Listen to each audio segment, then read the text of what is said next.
like it. It is sharp. You do have to be careful with it, but it works great and it's easy to carry. But my husband taught me the bigger the better. So.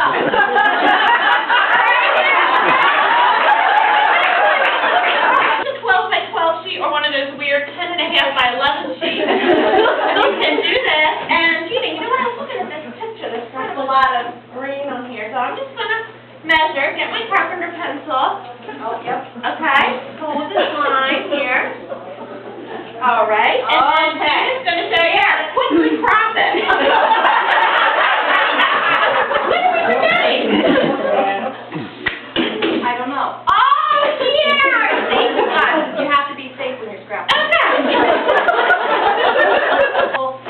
Already cut. Watch the cord. You know, I